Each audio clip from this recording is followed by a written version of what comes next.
मार्ग प्रशस्त गरेर त्यसको निम्ति आह्वान गरियोस् र अर्को सरकार बनोस्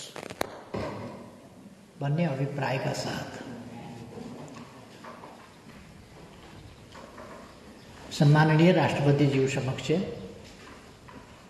आफूले मार्ग प्रशस्त गरेको र अर्को सरकार बन्नका लागि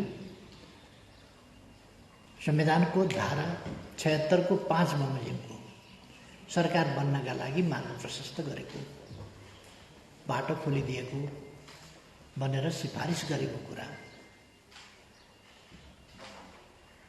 सर्वविदितै छ। र त्यो कुरा बाहिर आएपछि बहुतै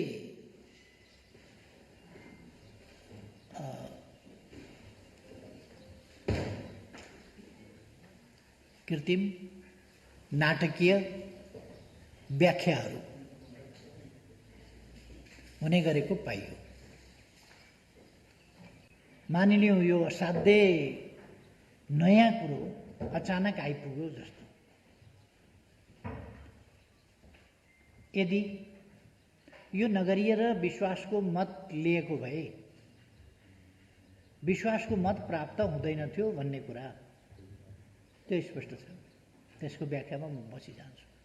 विश्वासको मत प्राप्त हुँदैनथ्यो। फेरि जाने संविधानको धारा 5 कै प्रक्रियामा हो। त्यसो भइसकेपछि हामीले जेठ 15 गते संविधानले नै तोकेको छ बजेट प्रस्तुत गर्नुपर्छ। त्योभन्दा अगाडि नीति कार्यक्रम प्रस्तुत गर्नुपर्छ। नीति कार्यक्रम र बजेट प्रस्तुत गर्न नयाँ सरकार बन्नेलाई 14 गते सरकार बन्यो भने 15 गते बजेट कसरी पेश गर्ला? 13 गते 12 गते 11 गते सरकार बन्यो भने बजेट कसरी पेश गर्ला? आफ्ना नीतिहरू कसरी सूत्रीकृत गर्ला? कार्यक्रमहरू कसरी तर्जुमा गर्ला? हामीसँग समय धेरै छैन। आज 7 गते भइसक्यो। त्यसकारण हामीले समय लिएर विश्वासको मत लिने कर्मकाण्ड पूरा गरेर अनि विश्वासको मतबाट फेरि पराजित भएर 5 मा गइरहने समयको सुविधा हामीलाई छैन। 5 मै जान पर्ने भइसकेपछि प्रधानमन्त्रीले मार्ग प्रशस्त गरिदिनु र सरकार गठनको बाटो खोलिदिनु समयको चापको हिसाबले र परिस्थितिको हिसाबले उचित मात्रै होइन कि अपरिहार्य भइसक्यो, अत्यावश्यक भइसक्यो। तसर्थ अर्को सरकार बनोस्, वैकल्पिक सरकार बनोस् भनेर वैकल्पिक सरकार निर्माणका लागि आह्वान गर्नका निम्ति यो कुनै छलेर सरकार जोगाउन छलेर सरकार कब्जा गर्न खोजिएको छैन। यो सिलसिला गत 1 वर्षभन्दा बढी समयदेखि चलेको छ। सरकार अरू सबै कुरा छोडेर सरकार परिवर्तनको एकमात्रै उद्देश्य अथवा प्रधानमन्त्रीलाई पदबाट हटाउनु मात्रै उद्देश्य, कुनै विकास निर्माणका काम नभएर होइन, अरू कुनै उपयुक्त कारणका साथ होइन, आग्रहवश र आफू सरकारमा पुग्ने इच्छा वा अस्थायी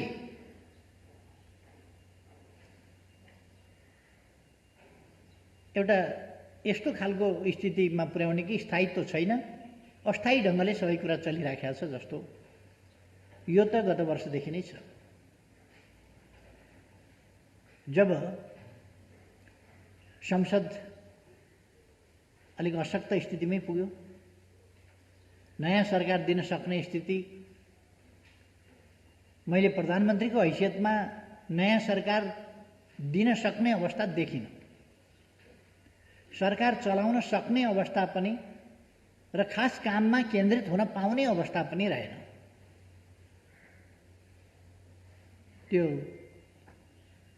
सरकार ढाल्ने र नयाँ बनाउने त्यो असफल प्रयासकै वरिपरि राजनीतिक दलहरू, नेताहरू केन्द्रित हुने कुराले सरकारले सहज ढङ्गले काम गर्न पनि पाएन र एउटा संवैधानिक प्रक्रियाबाट, त्यो संवैधानिक प्रक्रियाको चक्रबाट अगाडि बढ्नुपर्ने ठाउँमा सधैँ अस्वस्थ खेलको एउटा चक्रव्यूहमा राजनीति परिरहने, देशको अमूल्य समय बर्बाद भइरहने, देशका कोभिड-19 जस्ता महामारीका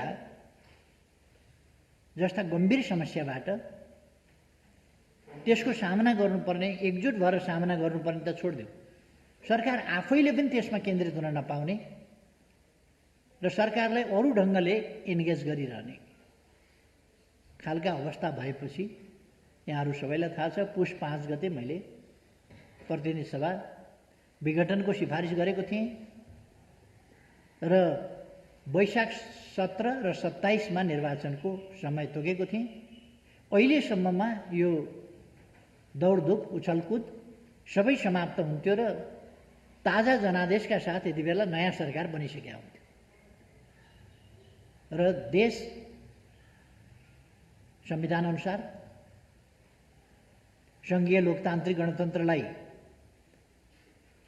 सुदृढ गर्दै राजनीतिलाई अस्वस्थताबाट स्वस्थतातिर, अनुचित अभ्यासहरूबाट उचित अभ्यासतिर,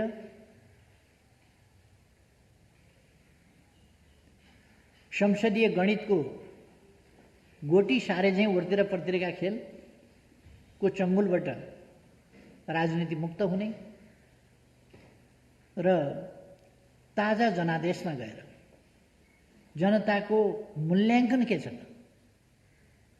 जनताको अभिमत के छ र जनताले आदेश के दिन्छ त्यसअनुसार राष्ट्रिय राजनीति चल्ने, सरकार गठन हुने, चल्ने, यी सबै कुरा जनताको मूल्याङ्कनका आधारमा, जनताले दिएको ताजा जनादेशका आधारमा चल्ने कुरा उपयुक्त हुन्छ भनेर नै मैले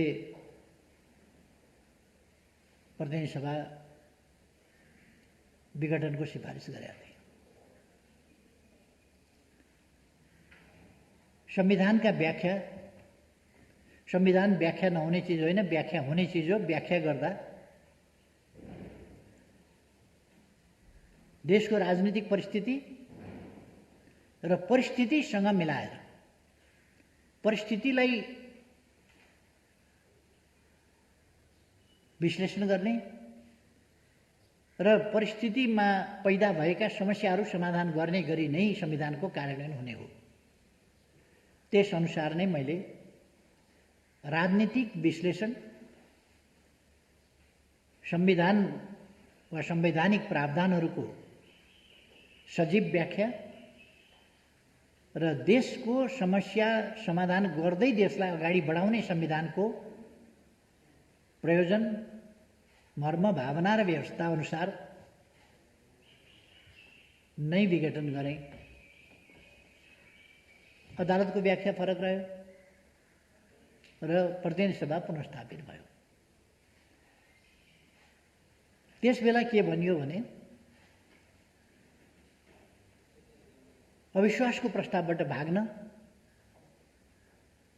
सरकार नछोड्न प्रतिनिधि सभा विघटन गरियो भनियो र पुनर्स्थापना भएपछि मैले भने अविश्वासको प्रस्ताव राख्नुहोस्। तर 2.5 महिनासम्म अविश्वासको प्रस्ताव आएन, किची पनि गएन, किची पनि छँदैछ, अविश्वास पनि आउँदैन।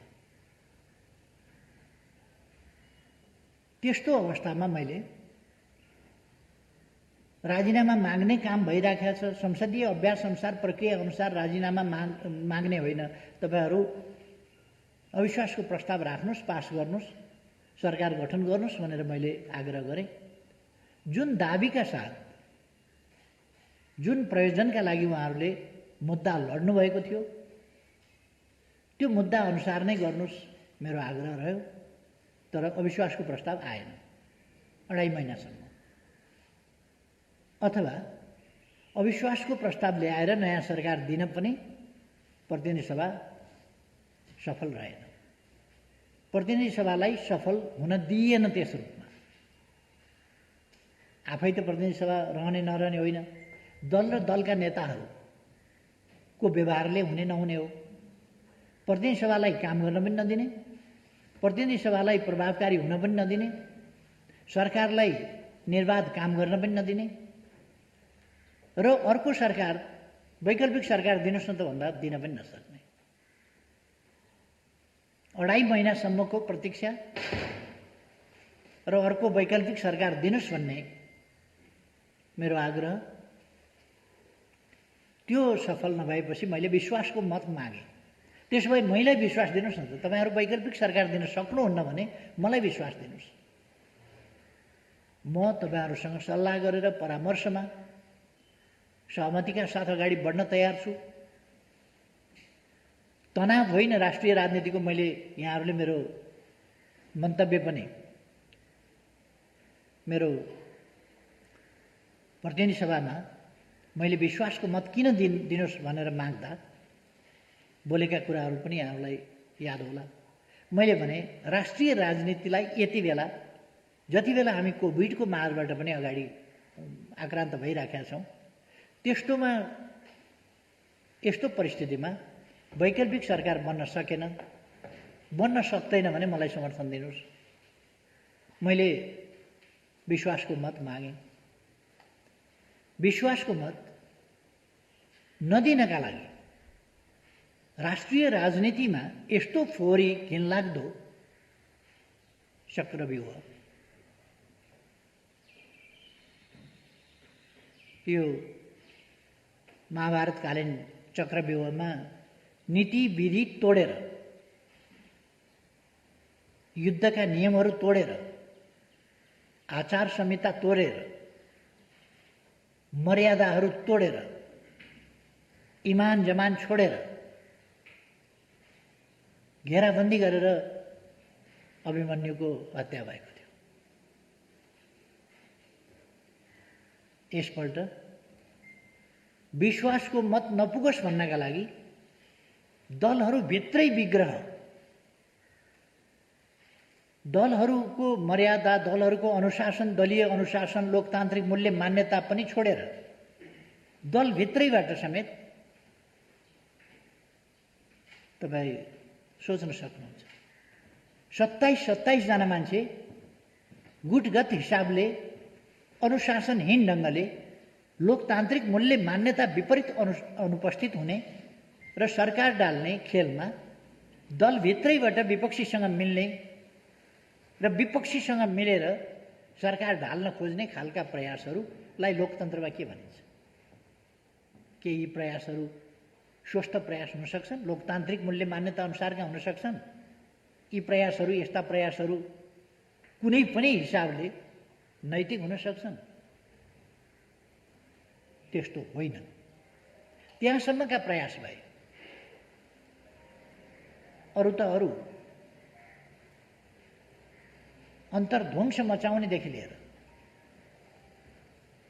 भित्रैबाट मिर्जाफर र मीर कासिमहरू सिर्जना गरिए र मिर्जाफर र मीर कासिमहरू सक्रिय भएर इतिहासमै कलङ्कित हुने खालका अपराधिक क्रियाकलापहरू गरे सरकार ढाल्ने प्रयोजनका लागि, विश्वास प्राप्त नहोस् भन्नका लागि। विश्वास प्राप्त भएन। त्यसपछि संविधानको धारा 76 को उपधारा 2 बमोजिमको सरकार बनोस् भनेर 3 दिनको समय सम्माननीय राष्ट्रपतिज्यूले उपलब्ध गराउनुभयो। फेरि विकल्प पनि दिन नसक्ने, वैकल्पिक सरकार पनि दिन नसक्ने, भइरहेको सरकार नडाली नहुने, ढाल्न पनि नसक्ने, त्यसलाई काम गर्न पनि नदिने, अर्को सरकार बनाउनुहोस् भन्दा अर्को सरकार पनि नबनाउने, अनि विश्वासको मत लिँदा यहाँहरूलाई सम्झना होला, विश्वासको मत प्राप्त गर्दिन भन्ने थाहा हुँदाहुँदै विश्वासको मत लिन किन आएको यहाँ? किन यो नाटक मञ्चन गरेको विश्वासको मतको? पाउँदिन भन्ने त थाहा थियो। यो विपक्षी दल होस् या अरू सरकारमा असहभागी विपक्षीहरू, प्रमुख प्रतिपक्षले पनि त्यही भाषा बोल्यो। पाउँदिन भन्ने थाहा हुँदाहुँदै किन आएको? अरू विपक्षी दलहरूले पनि त्यही बोले, पाउँदिन भन्दा भन्दै किन आएको?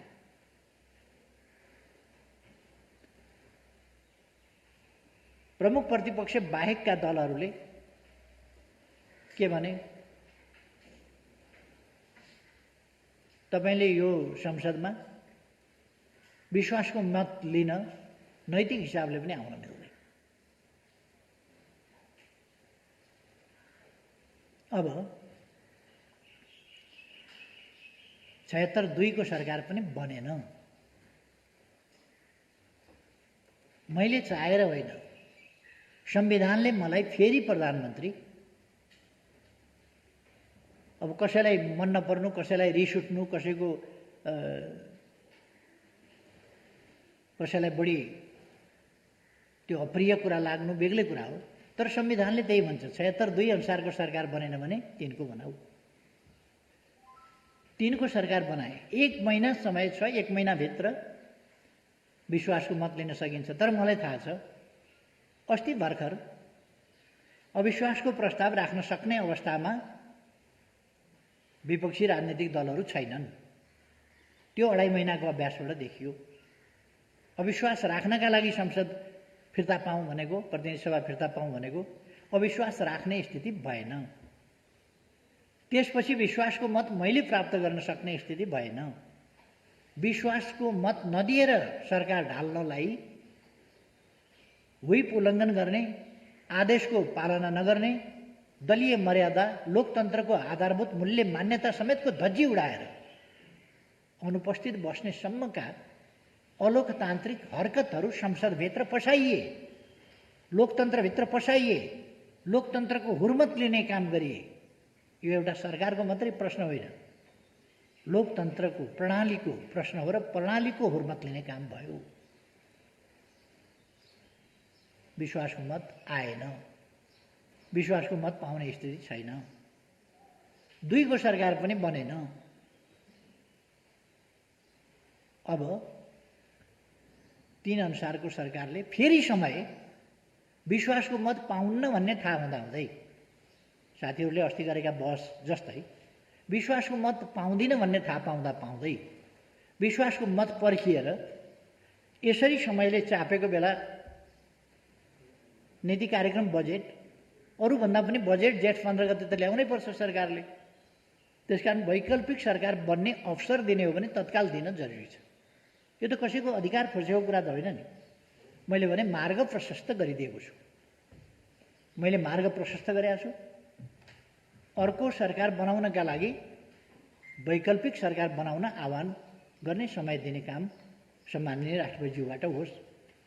मैले भने यसमा षड्यन्त्र कहाँ भयो, बन्न नदिएको कहाँ भयो? अनि 1 दिनको समय दिएको 21 घण्टा जोडेर कति 2.5 महिना दिँदाखेरि किन थोरै भयो त? 2.5 महिना पनि पर्याप्त त भएन। अविश्वासको प्रस्ताव त कसैले राख्न सकेन 2.5 महिनामा। अनि 2.5 महिना नै दिने कि कति दिने त? 2.5 महिनामा नभएको अस्ति 3 दिन दिएको, 3 दिनमा पनि त हुन सकेन। हुन सक्ने हो भने 24 घण्टामा के भयो? दलहरू मिलेर जाँदाखेरि भइहाल्छ। दलहरू मिलेर जाँदाखेरि आज त दिनभरि त होला नि त, 5 बजेसम्म। दिनभरिमा दलहरू मिलेर जान सकिँदैन, त्यो गए भयो। वैकल्पिक सरकार बनाए भयो। वैकल्पिक सरकार बनेमा मैले स्वागत गर्नेछु। अथवा म फेरि पनि आह्वान गर्छु, कुनै षड्यन्त्र होइन, तपाईहरु सरकार बनाउनुहोस्, वैकल्पिक सरकार बनाउनुहोस्। म दलहरूलाई दलका नेताहरूलाई आग्रह गर्छु, बनाउनुहोस् वैकल्पिक सरकार। मेरो रचनात्मक सहयोग हुनेछ। यस्तो सधैँको खिचखिच, सधैँको किचपिच होइन। सहयोगका साथ मेरो दल त्यस सरकारलाई सहयोगी भावनाका साथ अहिलेको कोभिडको विरुद्ध र अघि पछि पनि अरू इस्युमा पनि सहयोगी भावनाका साथ मेरो दल प्रस्तुत हुनेछ। सरकार बनाउनुहोस्। सक्नुहुन्न भने मलाई समर्थन गर्नुहोस्। कसले विघटन गर्न खोज्यो संसद, मलाई समर्थन गर्नुहोस्। मैले अस्ति पनि भने समर्थन गर्नुहोस्। समर्थन पनि नगर्ने, आफू बनाउन पनि नसक्ने कि मलाई समर्थन गर्नुहोस्, राष्ट्रिय सरकार बनाऊ, आउनुहोस् न त। समर्थन मात्रै गर्ने होइन, सहयात्रा गरौँ। कोभिडका विरुद्ध यसरी लड्नु छ। कोभिडका विरुद्ध साझा लडाइँ लडौँ, संयुक्त लडाइँ लडौँ कोभिडका विरुद्ध। सबै सरकारमा सामेल हौँ। यति बेर यो महामारीका बेला राष्ट्रिय सङ्कट, अन्तर्राष्ट्रिय सङ्कटको एउटा स्थिति बनिराखेको छ। यस्तो बेलामा हामी सबै मिलेर कोभिड-19 विरुद्ध लडौँ, राष्ट्र एकजुट भएर लडौँ। तपाईँहरू बनाउनुहोस्। रचनात्मक भूमिका हाम्रो हुनेछ। छलफल गरौँ। अझ मैले आज बिहान मात्रै शेरबहादुर देउवाजीलाई फोन गरेर कुरा गरेँ। तपाईँहरू सरकार बनाउनुहोस्। हामी प्रतिपक्षमा बसेर शान्त, संयमित र सहयोगी भूमिकाका साथ प्रस्तुत हुनेछौँ। तपाईँहरू बनाउनुहोस् सरकार। होइन, राष्ट्रिय सरकार बनाऊ। आउनुहोस् मेरो नेतृत्वमा राष्ट्रिय सरकार बनाऊ। मैले सबैलाई समेटेर साझा समस्याका विरुद्ध लड्नका निम्ति भूमिका खेल्नेछु। मैले अर्को पनि भने, तपाईहरू राष्ट्रिय राजनीतिलाई विभाजित बाटोमा लाने मात्रै प्रयास नगर्नुहोस्। यदि तपाईहरूको उपयुक्त विकल्प केही छ भने त्यो प्रस्तुत गर्नुहोस्, म त्यसमा पनि भन्छु। उपयुक्त विकल्प केही छ भने प्रस्तुत गर्नुहोस्। कमसेकम हिम्मतका साथ विकल्प यो हो, यस विकल्पमा संयुक्त रूपले जाउँ भनेर भन्नुहोस्। त्यो पनि उहाँहरू गर्न नसक्ने। उहाँहरू पोलिटिक्सलाई, राजनीतिलाई कन्फ्रन्टेसनतिर, तनावतिर, परस्परमा घृणातिर, हिजोदेखि आजसम्म बोलिएका, हिजो बेलुकादेखि आजसम्म बोलिएका हामी भाषाहरू हेरौँ। कस्ता भाषा, गाली गलौज। संविधान के भयो? कसले थिचोमिचो गर्यो संविधानमाथि? वैकल्पिक सरकार बनाउन छोडिदिँदाखेरि पनि संविधानमाथि थिचोमिचो हुन्छ। मार्ग प्रशस्त गरिदिँदाखेरि पनि थिचोमिचो हुन्छ। कन्क्लुजन त्यही हो। अनि म लिन्न, मैले हात उठाएँ, म हार्छु। विश्वासको मत लिएँ भने म हार्छु, हारेपछि 5 मा जाने हो। अब 5 मै जाने हो भने जाउँ नि त 5 मै। त्यसैबाट तपाईँहरू सरकार बनाउनुहोस् र नीति कार्यक्रम बजेट सबै पेश गर्नुहोस् भन्ने कुरा के यो सङ्घीय लोकतान्त्रिक गणतन्त्र विरुद्ध हुन्छ? के यो लोकतन्त्र विरुद्ध हुन्छ? के यो संविधान विरुद्ध हुन्छ? के यो आजको आवश्यकता विरुद्ध हुन्छ? के कोभिडका विरुद्ध संयुक्त ढङ्गले लड्ने हाम्रा आवश्यकताका विरुद्ध हुन्छ? यो राष्ट्र यति बेला तनावतर्फ होइन, तनाव शिथिलीकरण र एकताबद्ध भएर अगाडि जानुपर्ने बेला। तनाव मात्रै किन गर्ने? कोही राष्ट्रपतिलाई महाअभियोग लगाउनुपर्छ भनेको छ। राष्ट्रपतिलाई महाअभियोग लगाउने आक्रोश, कुण्ठा अथवा के हो यो? राष्ट्रपतिलाई हामीले संविधानमा के अधिकार दिएका छौँ? प्रधानमन्त्रीमाथि ल्याऊ न, अविश्वास प्रस्ताव ल्याऊ, बहुमत ल्याऊ, बनाऊ, सरकार बनाऊ भनेकै छ त। अविश्वास प्रस्ताव पनि ल्याऊ भनेको, अर्को सरकार बनाऊ भनेकै हो। अहिले पनि भनेको छ वैकल्पिक सरकार बनाऊ भनेर साथीहरूलाई भनेको छ। अनि प्रधानमन्त्रीले संविधानमा लेखेको कुरा के छ भने प्रधानमन्त्रीले जे सिफारिस गर्छ, मन्त्री परिषदको सिफारिस प्रधानमन्त्रीद्वारा जे राष्ट्रपति कहाँ जान्छ त्यही राष्ट्रपतिले गर्नुपर्छ। अनि राष्ट्रपति माथिको आक्रोश किन? यो गणतन्त्र विरुद्धको खेल हो। यो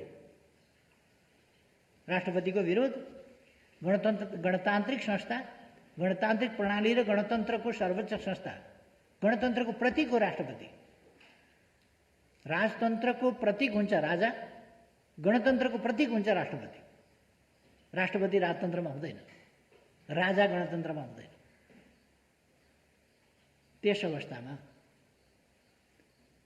राष्ट्रपतिको हुर्मत लिने काम, राष्ट्रपतिको अपमान गर्ने काम, राष्ट्रपति संस्थाको मर्यादा घटाउने काम आफ्नो पार्टीको भएन वा आफ्नो स्वार्थ अनुसार भएन भने राष्ट्रपतिका संवैधानिक सीमा र काम कर्तव्यहरू त बुझ्न पर्छ होला नि।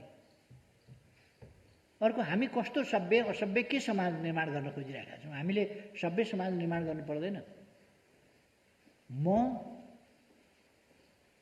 म जवाबदेही छु प्रधानमन्त्रीको हैसियतमा। मैले गरेको सिफारिसप्रति म जवाबदेही छु। पहिले पनि म जवाबदेही थिएँ, मैले गरेको हो। अहिले पनि म जवाबदेही छु, मैले गरेको हो। राष्ट्रपति समक्ष सिफारिस।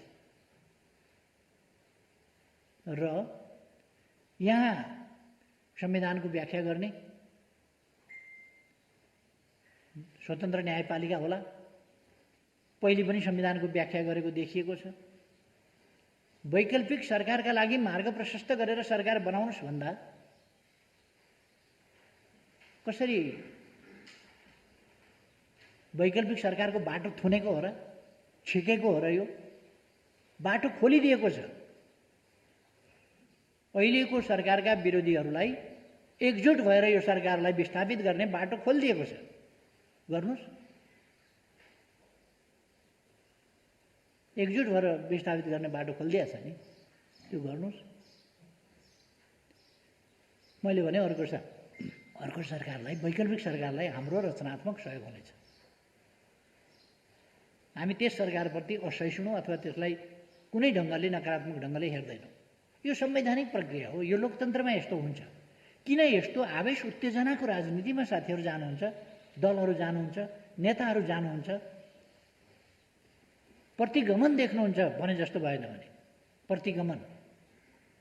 अस्ति के विषयमा हो प्रतिगमनका विरुद्ध लड्नु भने? के पो एउटा आएको थियो होइन, यो अस्ति भर्खर के हुँदाखेरि हो? शपथ। सरकार बन्यो, मैले शपथ ग्रहण गरेँ। प्रतिगमन भयो, सबै जनता, जान्ने सुन्ने बुद्धिजीवी पत्रकार सबैजना मिलेर, राजनीतिक दलहरू मिलेर, सबै मिलेर प्रतिगमन भयो देशमा। केपी ओलीले शपथ लियो, फेरि शपथ लियो, प्रतिगमन भयो, लडौँ प्रतिगमनका विरुद्ध भन्ने आह्वान हो। ताज्जुब लाग्छ। कसले शपथ ग्रहण गर्यो भने, को प्रधानमन्त्रीमा नियुक्त भयो भने क्रान्ति हुने, यही संविधान अन्तर्गत होला। कसले शपथ लियो भने प्रतिगमन हुने, प्रतिक्रान्ति हुने। ती मान्छेले लोकतन्त्र सिकाउने जो लोकतन्त्रका विरुद्ध लडेर लोकतन्त्रलाई पराजित गर्न नसकेर लोकतन्त्रले पराजित गरेपछि लोकतन्त्रलाई आधा मनले स्वीकारेर चलिरहेका छन्, तिनै मान्छेले लोकतन्त्र पढाउने। जे होस्, यतापट्टि म जान चाहन्न। अहिले मेरो भनाइ के हो भने, आवेश उत्तेजनामा चल्ने समय छैन। हामीले अहिले देशको परिस्थितिलाई यस्तो महामारीका बेला गम्भीरतापूर्वक लिनुपर्दछ र साझा प्रयासबाट यसको समाधान गर्नुपर्दछ। साझा प्रयासबाट। त्यो साझा प्रयास मलाई समर्थन गरेर हुनसक्छ, वैकल्पिक सरकार बनाएर हुन सक्दछ, अर्को विकल्प कसैले अगाडि सारे पनि हुन्छ, त्यो विकल्प सार्नुहोस् अगाडि, त्यो गरे पनि हुन्छ। मेरो पहिलो चोइस त आफै विकल्प हो, किनभने मलाई चाहिँ कसैले अविश्वास पनि राख्न सकेन, हटाउन पनि सकेन। अब यदि हटाउने बाहेक अर्को विकल्प हुन सक्दैन भनेर हटाउने दिनको प्रतीक्षा गर्ने हो भने त्यो दिनको प्रतीक्षा गर्दा गर्दै संसद विघटन हुने स्थितिमा पुग्ने खतरा। किन यो 2-3 मा पुर्याएको त उहाँहरूले हो नि, 2बाट 3, 3बाट 5 पुर्याएको त उहाँहरूले हो। उहाँहरूले अहिले अत्तो थापेको के भने 4 दिन पछाडि संसद बोलाएर विश्वासको मतमा पराजित भएर जाने हो भने 12-13 गते नयाँ सरकार बनेर बजेट कसरी पेश गर्छ? त्यसकारण यो त छोटो बाटो सजिलो बनाइदिएको छ, यसमा अल्मलिनुपर्ने आवश्यकता छैन। त्यसकारण मेरो चाहिँ पत्रकार साथीहरू मार्फत तपाईहरूलाई पनि यस विषयलाई सही ढङ्गले बुझिदिन म आग्रह गर्न चाहन्छु।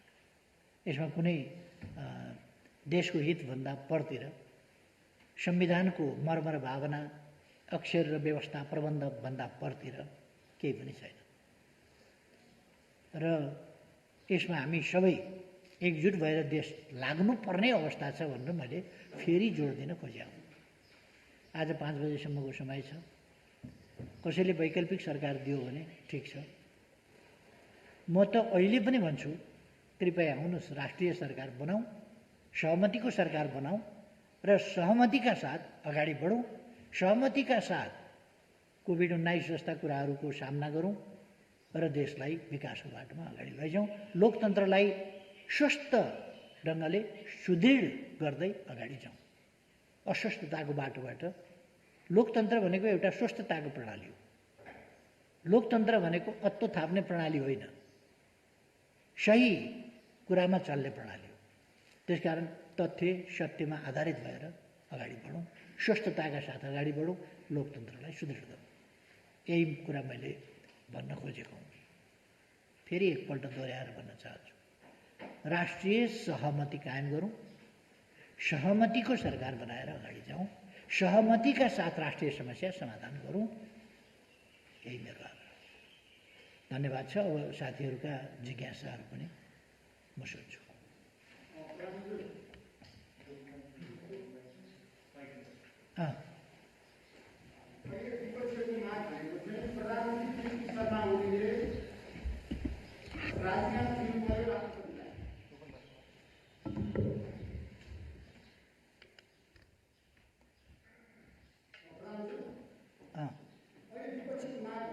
प्रधानमन्त्री केपी शर्मा ओलीले पहिला राजीनामा दिनु पर्यो, राष्ट्रपति सामु गएर, अनि तपाईँ पदमुक्त भइसकेपछि संविधानको धारा 76 को 5 अनुसारको संयुक्त सरकार बनाउनको लागि राष्ट्रपति आह्वान गर्नु पर्यो। अहिले माग भनेको त्यसो भएन भने राष्ट्रपति विरुद्ध र प्रधानमन्त्री विरुद्ध हामी मोर्चाबन्दी कसेर जान्छौँ र प्रधानमन्त्रीलाई पनि हटाउँछौँ। यदि संसदबाट हटाउन सक्यो भने सडकबाट हटाउँछौँ र राष्ट्रपतिमाथि महाभियोगको प्रस्ताव ल्याउँछौँ भनेर अहिले शेरबहादुर देउवाघरमा मिटिङमा एउटा निष्कर्ष निकालेको छ। त्यसमा चाहिँ तपाईँको पार्टीको वरिष्ठ नेता माधव नेपालले पनि के भन्नुभयो भनेदेखि अहिले भर्खरै म अब केपी शर्मा ओलीको विरुद्धमा जान्छु, सकेसम्म म 40% पुर्याएर ल्याउँछु, पार्टी फोरेर म प्रधानमन्त्री बन्छु, होइन भने तपाईँहरू प्रधानमन्त्री बन्न तयार हुनुहोस्, म साथ दिन्छु भनेर आउनु भएको छ। अब माधव नेपाललाई तपाईँ कसरी कारवाही गर्नुहुन्छ? कार्यदल बन्यो र रामलाल थापाबादल यहीँ हुनुहुन्छ, तपाईँको उम्मेदवार, उहाँलाई पराजित गरी राष्ट्रिय सभामा। अब तपाईँ पार्टीभित्र अनुशासन कसरी कायम गर्नुहुन्छ? पहिलो प्रश्न। दोस्रो प्रश्न, अबको स्थितिमा यदि 5 वर्षसम्म कुनै पनि पोलिटिकल पार्टीले बहुमत पुर्याउने सम्भावना देखाएको छ, तपाईँ चाहिँ आफू बहुमत पुर्याएर जानुहुन्छ जानु राष्ट्रपतिसँग? हिजो राति जानुभयो भयो, त्यहाँ संसद पुगेको छैन बहुमत। यदि तपाईँले बहुमत पुर्याउन सक्नु भयो भने तेस्रो प्रश्न, अब संसद विघटन भयो, यसको दोष कसलाई दिनुहुन्छ? सामान्य कुरा छ।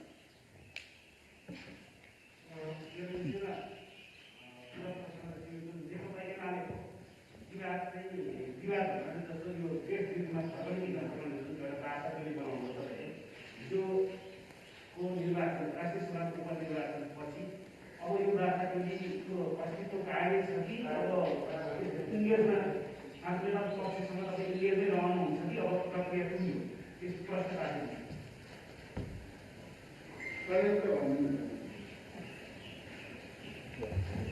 अहिले तपाईँले एउटा समानीकरणले के गर्नु भने मार्ग प्रशस्त गरेको छु भन्नु भन्नुभयो होइन। मार्ग प्रशस्त गर्नु भनेको चाहिँ राजीनामा हो कि होइन, र मार्ग प्रशस्त गर्दैमा त्यसको चाहिँ राजीनामा गरिँदाखेरि एउटा चाहिँ नि काम चलाउ सरकार तपाईँ बन्न नचाहेको किन, र तपाईँले चाहिँ राजीनामा भन्ने कुरा स्पष्ट रूपमा किन भन्नु नखोज्नु भएको, र त्यस त्यो आधारमा तपाईँले चाहिँ यदि राजीनामा भनेर भन्न नसकेको आधारमा तपाईँले फेरि अरू दिन किन पर्खिन सक्नु भएन? तपाईँलाई बजेटको पिर रहेछ, तपाईँलाई नीतिगत कार्यक्रमको समस्या रहेछ, अथवा तपाईँलाई देशमा त्यो चाहिँ गैर संवैधानिक हुन्छ अथवा नियम विपरीत हुन्छ भन्ने लागेको छ भने तपाईँलाई अझै समय थियो। तपाईँ किन अप्ठ्यारोमा पार्नुभयो त्यो पनि ठिक छ, तपाईँले आफ्नो राजनीतिक फाइदाको लागि तपाईँले गर्नुभएको निर्णय ठिक छ। तर यो मार्ग प्रशस्त भन्ने कुरा चाहिँ संविधानमै नभएको यो नयाँ कुरा कसरी ल्याउनु? तपाईँले राजीनामा दिनुपर्ने कुरामा मार्ग प्रशस्त मात्रै कसरी गर्नु? अहिले यतिबाट जाउँ। एउटा सोधिहाल्छु। अच्छा, यो यहाँले चाहिँ राष्ट्रिय सरकारको कुरा गर्नुभयो। राष्ट्रिय सरकार भने चाहिँ यहाँकै नेतृत्वमा मात्रै हुनसक्छ कि अरू कसैको नेतृत्वमा तपाईँ राष्ट्रिय सरकारमा जान तयार हुनुहुन्छ?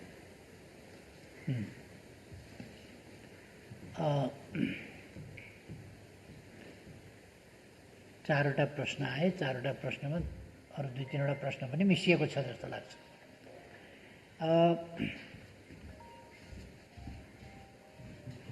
पहिलो कुरा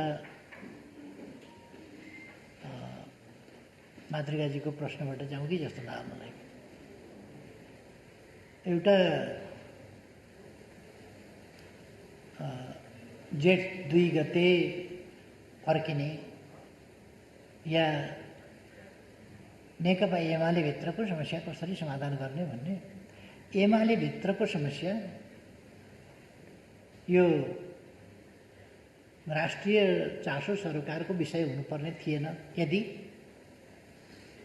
प्रणालीमै घात गर्ने स्तरमा हुँदैन थियो भने, प्रणालीकै धज्जी उडाउने खालको हुँदैन थियो भने, प्रणालीका मूल्य मान्यता नै धज्जी उडाउने खालको हुँदैन थियो भने।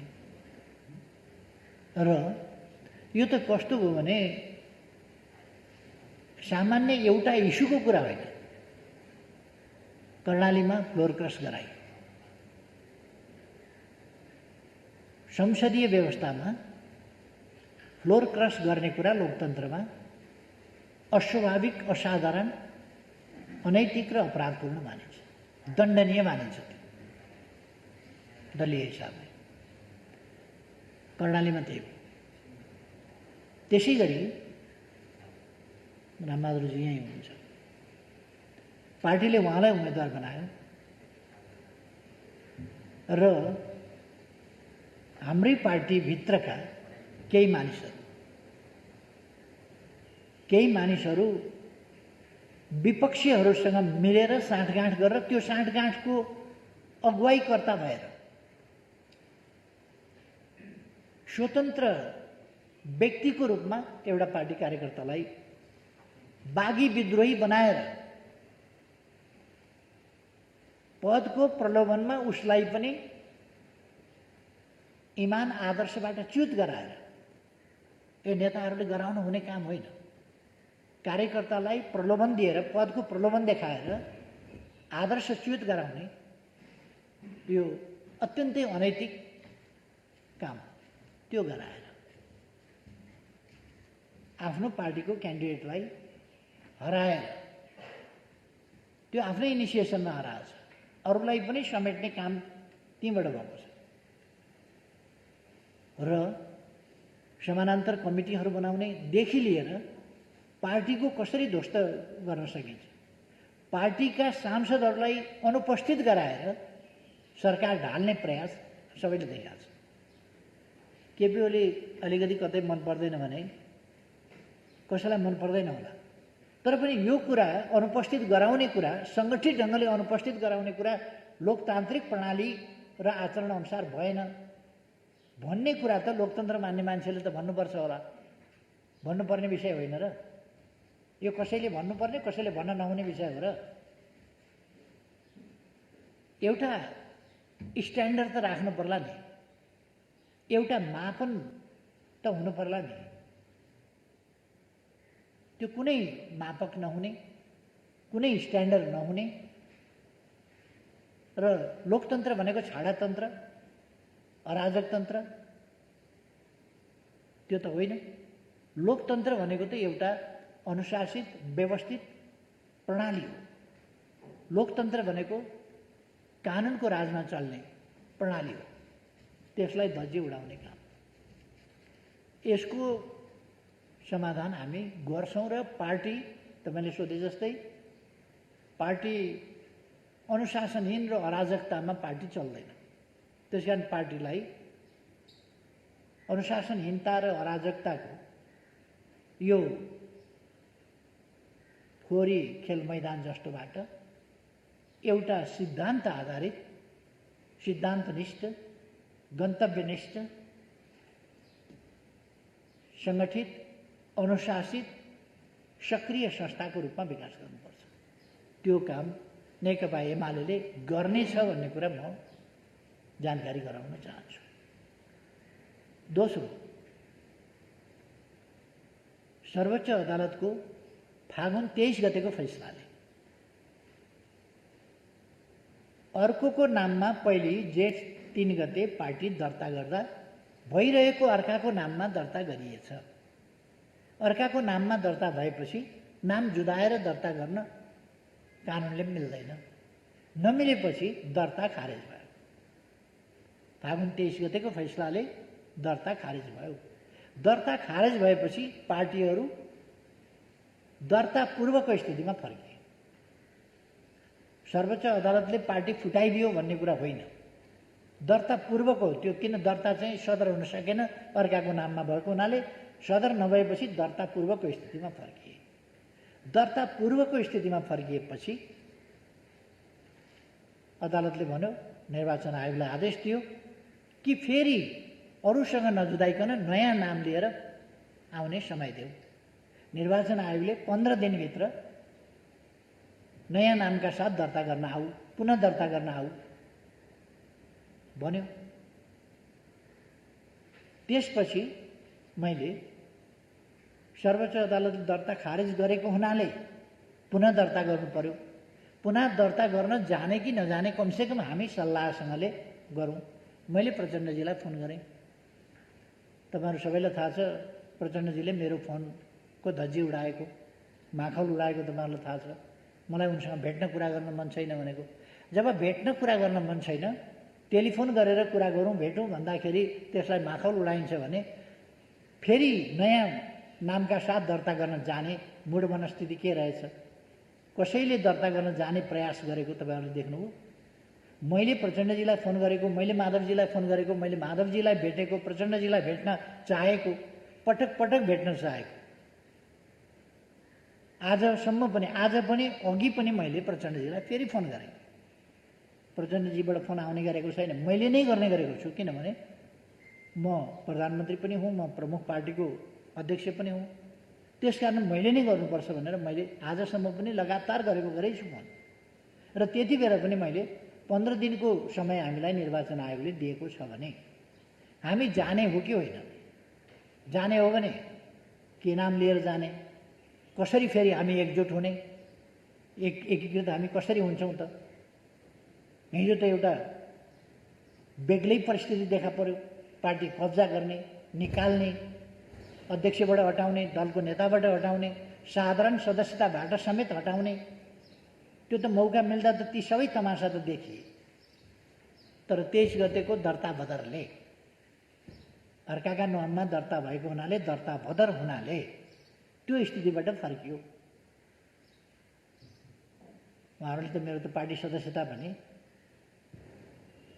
पार्टी सदस्यता पनि कमसेकम पार्टी सदस्य भएको 52 वर्षपछि उहाँहरूले मेरो पार्टी सदस्यता त झ्वाम पारिदिनु भएको थियो। त्यसबाट त्यो फैसलाले स्वतः फिर्ता भयो। अरू साथीहरूको पनि त्यस्तै हो। अब जेठ 2 गते पुग्ने भनेको के हो भन्दा दर्ता पूर्वको स्थितिमा फर्किने हो। यसबीचमा भए गरेका कामहरू एकीकरणलाई हामीले अस्वीकार गरे हो र त्यो त लिगल कुरा हो। दर्ता पूर्वको स्थितिमा गयो, हामीले पार्टी एकीकरण गऱ्यौँ, त्यो त सत्य हो। एकीकरण हाम्रो चाहना थियो, हामीले गरेको हो एकीकरण। एकीकरण कायम छ, एकीकरणको हाम्रो आकाङ्क्षा पनि कायम छ, हाम्रा प्रयास पनि कायम छन् र त्यो एकीकरण अझ अगाडि बढाउँ भन्ने हाम्रो चाहना हो। तर त्यो अघि बढाउन केही मान्छेहरूले मानेनन्, पुनः दर्ता गर्न जान मानेनन्। माधवजी पेरिस डाँडाबाट एकीकरण भएर कसरी दर्ता गर्न जाने भन्नु भएन। उहाँले आफ्नो आफ्नो पार्टी गरी खाने भन्नुभयो, फर्किनुभयो। प्रचण्डजी एकीकृत भएर जाउँ भन्नु भएन, विदाई गर्नुभयो उहाँले। मैले फोन गरेर एकीकृत ढङ्गले नै अगाडि बढ्ने बाटो समाउँ भन्दा उहाँले अस्वीकार गर्नुभयो। यस स्थितिमा यो पार्टी अलग अलग हुने स्थिति बनेको हो। यसमा हामीले चाहिँ अलिकति स्पष्ट हुनुपर्छ। र जेठ 2 गते पुग्ने भनेको त्यो अर्थ हो। तर जेठ 2 गते पुग्दा स्वाभाविक रूपमा एकीकरण भएको, एकीकरणको प्रक्रिया 3 वर्ष चलेको, एकीकृत पार्टी बनेको, दर्ता मात्रै बदर भएर हामीले नयाँ पार्टी लानुपर्ने ठाउँमा केही साथीहरू नयाँ दर्ता गर्न अनिच्छुक भएको। अहिलेको स्थिति के हो भन्दाखेरि कानुनी रूपले दर्ता खारिज भयो र दर्ता पूर्वको स्थितिमा पुग्यो। एकीकरण कायम छ। यो पोलिटिकल कुरा हो। एकीकरण कायम छ। केही साथीहरू पुनः दर्ता गर्न जान इच्छा गर्नु भएन, मान्नु भएन, अस्वीकार गर्नुभयो।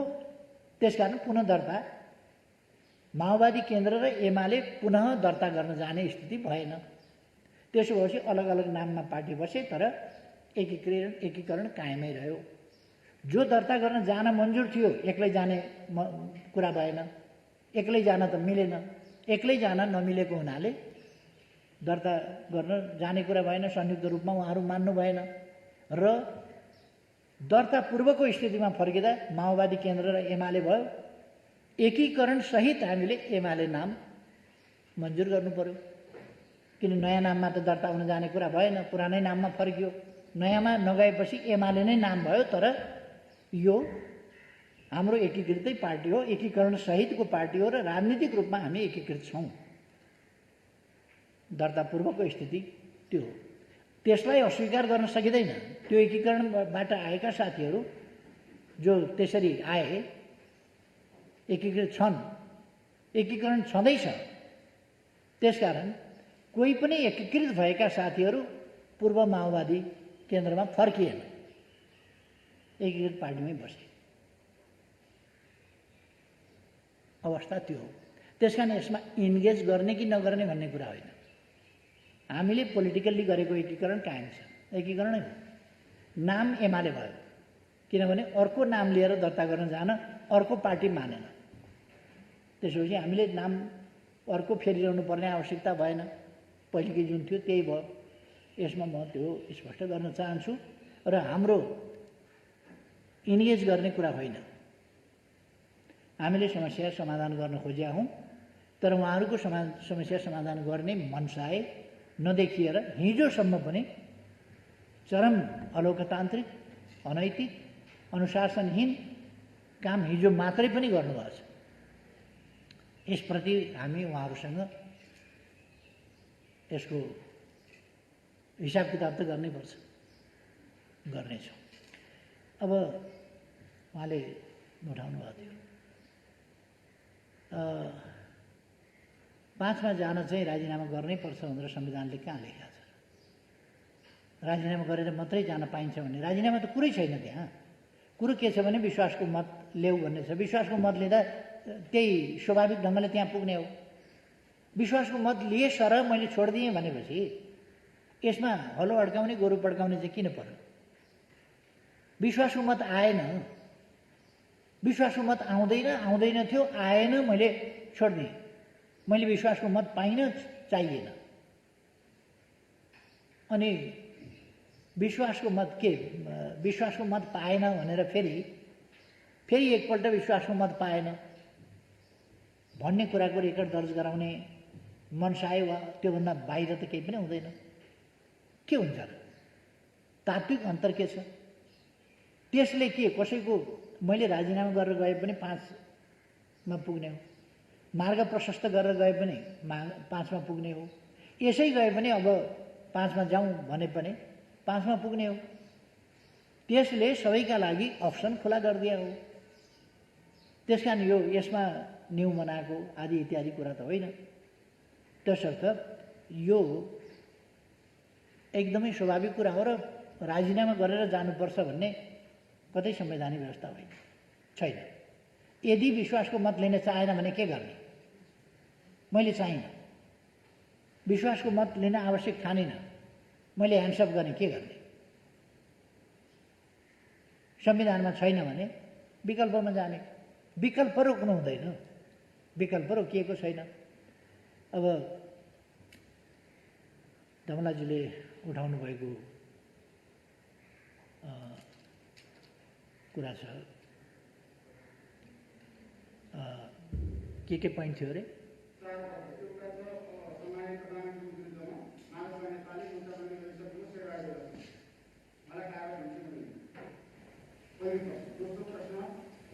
कसैले गोमत पुर्याएन भने र प्रधानमन्त्रीले गोमत पुर्याउनलाई पहल गरे किन गरे? साँझ 5 बजीसम्म जसमा सम्पूर्ण वार्ता भइरहेको छ। मन्त्र ठाकुर राजेर मन्त्रसँग यो राज्य सम्झौता भएर हिँडेर आएको छ।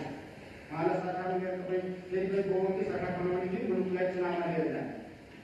तेस्रो प्रश्न चाहिँ राष्ट्रपिता महामूललाई माओवादी केन्द्र नेपाली कङ्ग्रेस सहमत भइसकेको अवस्था छ, अहिले कसरी? माओवादी र नेपाली कङ्ग्रेस र माओवादी सहमत भइसकेको अवस्था। अनि सहमत हुँदा के हुन्छ? सङ्ख्या दुध उम्लिन्छ। 61 र कति 50? 61 र 49, 110 भयो होइन? अनि 110ले सरकार बन्छ त 121 त मसँग छ। अनि के चिताएको त? त्यसको केही अर्थ भएन। उहाँहरू मिल्नु भएको, जसपाले उहाँहरूलाई समर्थन गरेको थाहा छैन मलाई। म भनिरहेको छु अहिले पनि, म चुनावमा नलैजाउँ देशलाई, कि वैकल्पिक सरकार बनाउनुहोस् कि मलाई समर्थन गर्नुहोस्। यो पनि मन्जुर छैन, त्यो पनि मन्जुर छैन भने विकल्प के छ त? त्यो पनि अगाडि सार्नुहोस् न त, त्यो पनि अगाडि सार्नुहोस्।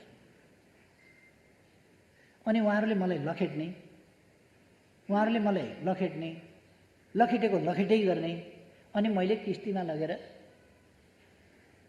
चढाइदिनु पर्ने। उहाँहरू कुरा गर्न पनि तयार नहुने। म कुरा गरौँ भनिराखेको छु, उहाँहरू त्यो कपडा बुन्ने तानको सटर जस्तो दक्षिण उत्तर गरेर यहाँ बिचमा किन अडिनुहुन्न? बनाऊ सरकार, मिलाऊ भन्दाखेरि किन मान्नुहुन्न? एकैचोटि स्वाटै दक्षिण, एकैचोटि स्वाटै उत्तर किन? त्यो उत्तर दक्षिण नि त्यो ब्याट्सम्यानले ब्याट्सबाट बल उम्कायो, अर्काले च्याप्प समातिसक्यो, अब रन बनाउँछु भनेर कुदेर हुन्छ? त्यसपछि कुदेर हुन्छ? बल अर्काले समातिसकेपछि अनि रन बनाउन कुद्ने। यो जति उत्तर दक्षिण रन बनाउन कुदे पनि कति रन बन्छ? घरमा गएर जोड्न काम लाग्छ, राजनीतिमा काम लाग्दैन। तसर्थ मेरो आग्रह के छ भने, देशलाई चुनावमै गयो देश भने पनि, उहाँहरूले चुनावमै पुर्याउनु भयो भने पनि, यसो पनि नमान्ने त्यसो पनि नमान्ने केही पनि नमान्ने गरेर चुनावमै पुर्याउनु भयो भने पनि आकाश खस्ने कुरा होइन। यो संवैधानिक प्रक्रिया हो, आकाश खस्ने कुरा होइन। त्यो पुग्यो भने स्वतन्त्र निष्पक्ष शान्तिपूर्ण ढङ्गले स्वतन्त्र निष्पक्ष चुनाव गराउनुपर्छ। जनताको अभिमत के हो त्यसबाट आउनुपर्छ। चुनावै भयो भने पनि आकाश खस्छ भन्ने कुरा होइन। तर चुनाव त अब यो मङ्सिरमा नभए अर्को मङ्सिरमा त गर्नै पर्छ। आउँदो फागुनमा त स्थानीय तहको निर्वाचन गर्नै पर्छ। निर्वाचनसँग त हामी एकदमै भागेर पनि त कहीँ पुग्दैन होला नि त। लोकतन्त्रमा निर्वाचन त अनिवार्य छ। निर्वाचन फेस गर्नुपर्छ, जनताको मूल्याङ्कन थाहा पाउनुपर्छ, सामना गर्नुपर्छ जनताको मूल्याङ्कन र जनताको आदेश, ताजा जनादेश जो जनताको अभिमतबाट प्रकट हुन्छ त्यो स्वीकार्नुपर्छ। जनताको अभिमत एक अवधिका लागि स्वीकार्नुपर्छ, यो सधैँका लागि होइन। 5 वर्ष अहिलेको स्थितिमा 5 वर्ष हामीले जसरी चलाउने भनेका थियौँ त्यसलाई स्वीकारेको भए, प्रचण्डजीले स्वीकारेको भए त यो समस्या आउँदैन थियो नि त। उहाँले स्वीकार्नु भएन। माधव नेपालले जनताको अभिमतलाई स्वीकारेको भए, आफ्नै पार्टी ध्वस्त पार्न उहाँ तयार हुनुभयो। कमसेकम 121 सिट नेकपा एमालेलाई दिएको त जनताको अभिमत हो नि। त्यो कुरा माधव नेपाललाई मन्जुर छैन। उहाँले सकेसम्म धेरैलाई राजीनामा गराएर भए पनि तोड्न चाहनुहुन्छ जनताको अभिमत। जनताको अभिमतको उल्लङ्घन गर्न चाहनुहुन्छ, त्यसलाई भाँचखुस पार्न, धुचा पार्न चाहनुहुन्छ। अनि डेमोक्रेसीका कुरा गर्ने,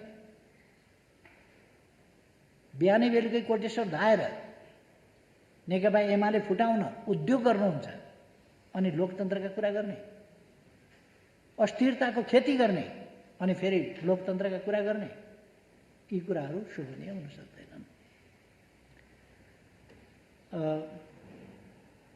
अब अघि मैले मातृकाजीको प्रश्नकै जवाफमा भनिसकेँ, यी सबै विचार गरिएका पार्टीका आन्तरिक गडबडीहरू, आन्तरिक अनुशासनहीनता र अराजकताका समस्याहरू, तिनको पार्टीले समाधान गर्नेछ।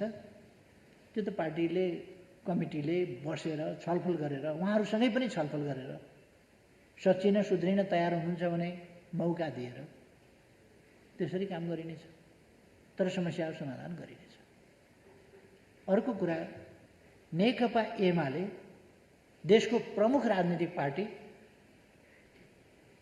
पपुलर भोटको हिसाबले पनि र सिटको हिसाबले पनि जनताले सर्वाधिक मत र सिट दिएको, अर्थात् सर्वाधिक विश्वास गरेको, भरोसा गरेको पार्टीको हैसियतले यसको काँधमा लोकतन्त्रलाई यताउता हुन नदिने, संविधानको रक्षा र कार्यान्वयन गर्ने गराउने, सङ्घीय लोकतान्त्रिक गणतन्त्रात्मक प्रणाली र हाम्रो संविधानले गरेका आधारभूत कुराहरू, व्यवस्थाहरू, यी कुराहरूको रक्षा गर्ने सबभन्दा बढी कर्तव्य पनि आफ्नो काँधमा छ भन्ने ठान्छ र त्यसै अनुसार त्यसको रक्षाका निम्ति यो उभिन्छ। लोकतन्त्रको भविष्यमा कुनै तलमाथि पर्न दिने छैन, किनभने नेकपा एमाले यस देशमा छ र सङ्घीय लोकतान्त्रिक गणतन्त्रको रक्षाका निम्ति, संविधानको रक्षा, कार्यान्वयन, त्यसका निम्ति, प्रभावकारी कार्यान्वयनका निम्ति नेकपा एमाले यो अग्रभागमा उभिएर लडाइँ गर्छ।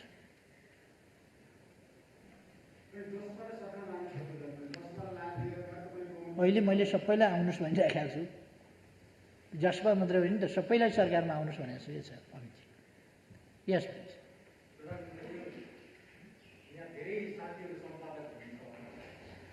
हामी सम्पादक हुँदा चाहिँ पब्लिसरले सम्पादकका राजीनामा नदिकन अर्को सम्पादक खोज्ने चलन छ। अनि हामी पनि ठिक छ, अर्को सम्पादक खोज्नुहोस्, आएपछि हामी राजीनामा दिन्छौँ, त्यति दिनसम्म पत्रिका चलोस् भन्छौँ। त्यो चाहिँ निजी कम्पनी हो। तर प्रधानमन्त्री पद र प्रधानमन्त्री चाहिँ सार्वभौम जनताले चुनेको, सार्वभौम संसदले चुनेको प्रतिनिधि हो र प्रधानमन्त्री कायमै रहँदाखेरि, एउटा प्रधानमन्त्री कायमै रहँदाखेरि राष्ट्रपतिले अर्को प्रधानमन्त्री खोज्ने प्रक्रिया सुरु गर्न मिल्छ। भोलि पनि कुनै प्रधानमन्त्रीले राजीनामा दिएको छैन, ऊ कायमै छ, राष्ट्रपतिले त्यसरी खोज्यो भने त त्यो त अनैतिक, असंवैधानिक हुन्छ होला नि। र खास सिधा प्रश्न गर्न खोजेको प्रधानमन्त्रीजीले त्यसलाई सिधा जवाफ दिनु भएन। यसैमा म जोडिहाल्छु, अर्को पनि छ, प्रधानमन्त्रीलाई सजिलो हुन्छ। तपाईँ आजका दिनसम्म राजीनामा दिनुभएको छैन र प्रधानमन्त्री नै कायम हुन्छ। तपाईँले विश्वासको मत लिने समय पनि सकिएको थिएन। समय सकिएको भए राष्ट्रपतिजीले आह्वान गर्न सक्नुहुन्थ्यो।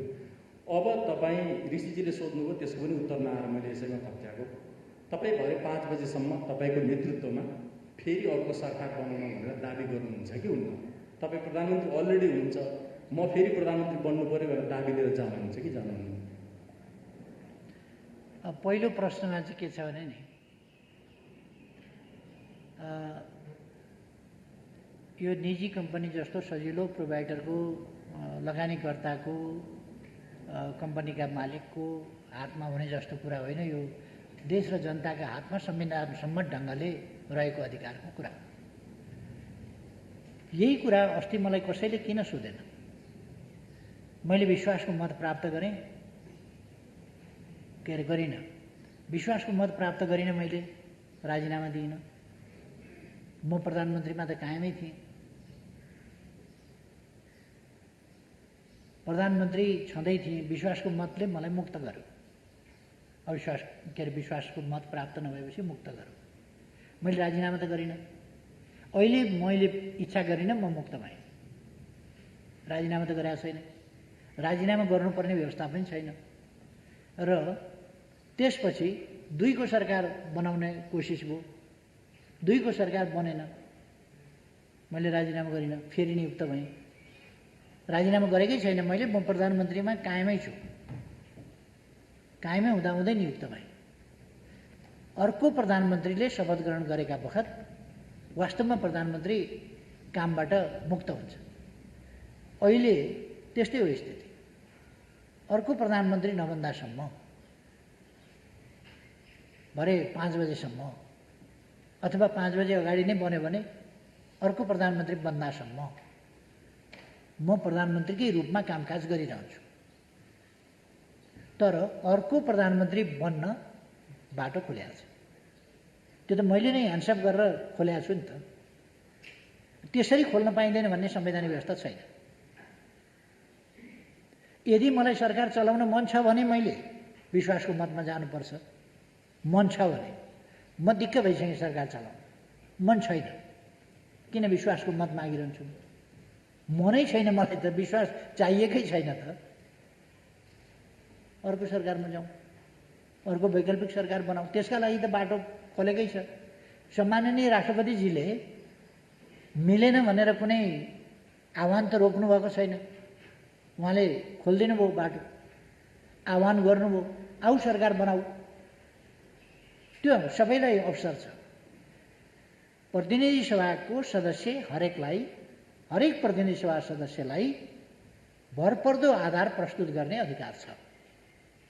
त्यो गरेर लिएर जान पाएको छ भने कुनै कसैको अधिकारमा कतै कुण्ठा हनन भएन। मेरो अधिकार मैले प्रयोग गर्न चाहिनँ, किनभने मलाई थप सरकार चलाउनु छैन। यस्तोमा पनि सरकार चलाउन सकिन्छ, न कोही समर्थन गर्छ न कोही साथ दिन्छ। त्यसो भने बनाउन त अर्को। यति दिनै पिछेको असहयोग, दिनै पिछेको विरोध, बदनाम गरेको छ, चरित्र हत्या गरेको छ। यस्तो स्थितिमा यति यो नन कोअपरेटिभ मात्रै होइन, मोर देन नन कोअपरेटिभ, त्यस खालको स्थितिमा एउटा विरोधको लागि विरोध सधैँको, त्यस स्थितिमा मैले सरकार चलाउनु छैन। चलाउन भए मैले विश्वासको मत माग्नु पर्थ्यो। चलाउने अधिकार प्राप्त मैले विश्वासको मत प्राप्त गरेपछि पाउँथेँ। 30 दिनभित्र मैले विश्वासको मत लिनुपर्छ, अनि मात्रै फर्दर प्राइम मिनिस्टरको हिसाबमा मैले सरकार चलाउन पाउँछु। मलाई त्यो चलाउनु छैन, त्यस कारण मैले राष्ट्रपतिजीलाई भने अर्को प्रोसेस सुरु गरिदिनुहोस्। अब अर्को के थियो अरे?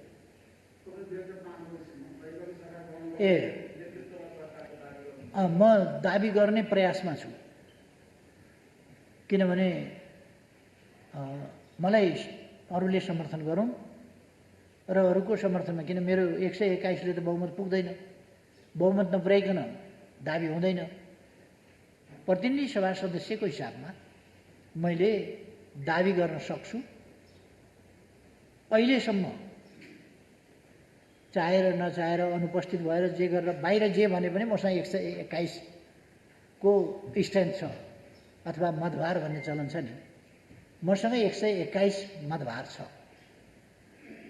प्रतिनिधि सभामा। 121 मतभार मसँग भएको हुनाले अलिक सजिलो होला कि मलाई भनेर म कोसिस गरिरहेको छु। यदि समर्थन प्राप्त भयो भने र त्यो राष्ट्रपतिज्यूलाई भरपर्दो आधार लाग्यो भने, उहाँले मलाई प्रधानमन्त्री भरपर्दो आधार लागेर नियुक्त गर्नुभयो भने मैले सरकार बनाउँछु र विश्वासको मत फेरि 1 महिनाभित्र लिनेछ। त्यस बाटोमा म जान्छु।